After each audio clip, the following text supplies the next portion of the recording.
নমস্কার বন্ধুরা, শর্মার রান্নাঘরের আবারও একটা নতুন রেসিপিতে আপনাদের সকলকে স্বাগতম।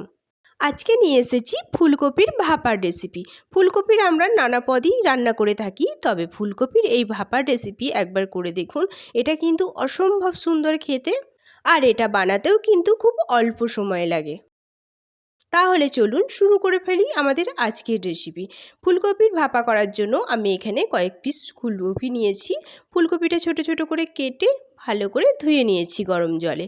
আর নিয়েছি একটা মিডিয়াম সাইজের টমেটো, সেটা কুচি কুচি করে কেটে নিয়েছি। আর নিয়েছি দুটো চেরা কাঁচা লঙ্কা আর কয়েক পিস মটরশুঁটি। এরপর একটা মিক্সিং জার নিয়ে নিয়েছি। এর মধ্যে দিয়ে দিচ্ছি 1 চামচ পোস্ত, আর দিয়ে দিচ্ছি 1 চামচ সাদা সর্ষে, 1 চামচ কালো সর্ষে। সর্ষে দিলে পরে কিন্তু ফুলকপির মধ্যে একটা সুন্দর ঝাঁঝ বেরোয়, আর এটা কিন্তু খেতেও খুব সুন্দর লাগে। পোস্ত দিয়ে আর সর্ষে দিয়ে আমি এর মধ্যে এবার অ্যাড করব টক দই। আমি এখানে 2 চামচ টক দই ব্যবহার করছি। টক দইটা দিলে কিন্তু এটার একটা টক টক ভাব আসবে, এর ফ্লেভারটাও কিন্তু খেতে খুব সুন্দর লাগে। এর মধ্যে দিয়ে দিচ্ছি 2টো কাঁচা লঙ্কা, আর যে একটা টমেটো রেখেছিলাম তার থেকে হাফ আমি দিয়ে দিচ্ছি পেস্ট করব, আর হাফ আমি ওপরে দেবো। আর দিয়ে দিচ্ছি ধনেপাতা। এরপর এই সমস্ত উপকরণ আমি পেস্ট করে নিচ্ছি। আমার পেস্ট করা হয়ে গেছে। এরপর আমি একটা কড়াই বসিয়ে দিয়েছি ওভেনে। এর মধ্যে দিয়ে দিচ্ছি কিছুটা সর্ষের তেল। সর্ষের তেল আমি অল্প করেই দিলাম।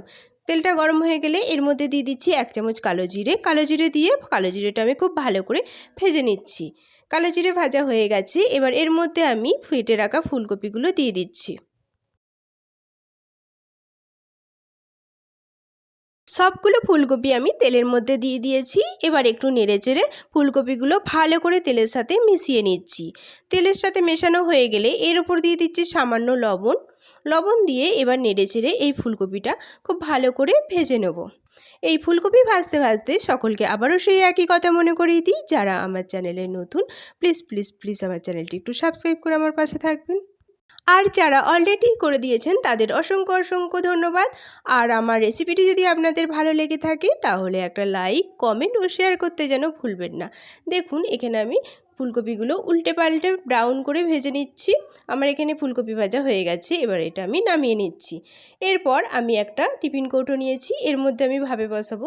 প্রথমে এর মধ্যে আমি দিয়ে দিচ্ছি পেস্ট করা মশলাটা। মশলা দিয়ে এর মধ্যে আমি অ্যাড করছি হলুদের গুঁড়ো, লঙ্কার গুঁড়ো, আর দিয়ে দিচ্ছি লবণ স্বাদ অনুযায়ী। আমি এখানে গুঁড়ো লঙ্কা ব্যবহার করেছি, আপনারা চাইলে এখানে লঙ্কার পেস্টও দিতে পারেন, তবে গুঁড়ো লঙ্কা দিলে পরে কালারটা একটু সুন্দর আসে, তাই গুঁড়ো লঙ্কা দিয়েছি। এরপর এই সমস্ত উপকরণ চামচের সাহায্যে ভালো করে আমি মিশিয়ে নিচ্ছি। এইভাবে ফুলকপির ভাপে করে দেখবেন অসম্ভব সুন্দর খেতে লাগে। মেশানো হয়ে গেছে। এবার এর মধ্যে আমি অল্প 2 চামচ মতো জল দিয়ে দিচ্ছি। জল দিয়ে আবারও এটা ভালো করে মিশিয়ে নিচ্ছি। মেশানো হয়ে গেছে। এবার এর মধ্যে আমি অ্যাড করছি ভেজে রাখা ফুলকপিগুলো। আমি তেল সমেত এই ফুলকপিটা দিয়ে দিচ্ছি এই কৌটোর মধ্যে। সব ফুলকপিটাই আমি দিয়ে দিয়েছি। এরপর আমি এটাকে আবারও নেড়ে মিশিয়ে দিচ্ছি।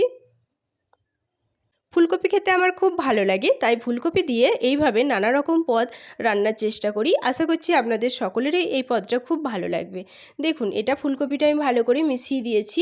এরপর ওপর দিয়ে দিয়ে দিচ্ছি সামান্য সর্ষের তেল, কাঁচা সর্ষের তেল। যে কোনো ভাপাতে সর্ষের তেলটা কিন্তু অসম্ভব সুন্দর লাগে, কাঁচা দিতে হয় সেটা।